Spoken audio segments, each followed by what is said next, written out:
Data centers are a thirsty bunch. In fact, Sydney Water say that within the next decade, they could use up 250 megalitres of water a day.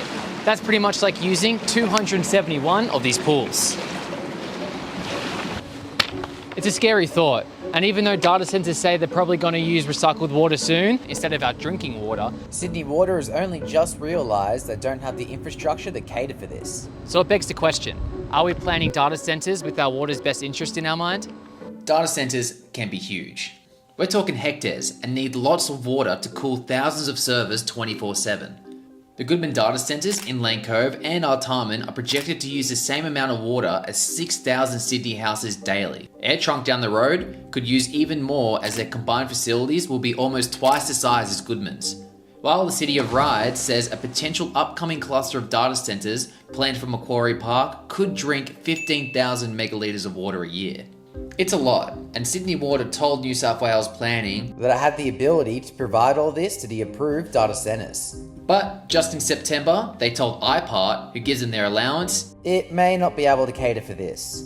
and to make matters sustainably worse, the state government didn't ask data centres for their water usage before accepting applications, only that they show how they will conserve water.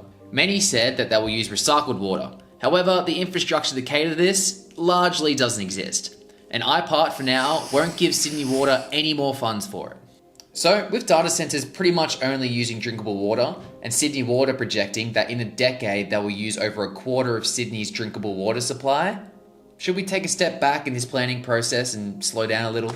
We're very well placed as a nation to build, if you like, a data centre industry, but it doesn't mean to say we should throw out the planning book. What we've got at the moment is a water system that was built in the Victorian era, and if it's a genuine transformation, I think we need to not have this kind of FOMO, this fear of missing out.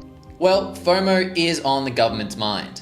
They have decided not to create new legislation for AI and instead just keep the same system rolling, so Australia doesn't miss out on this data centre boom.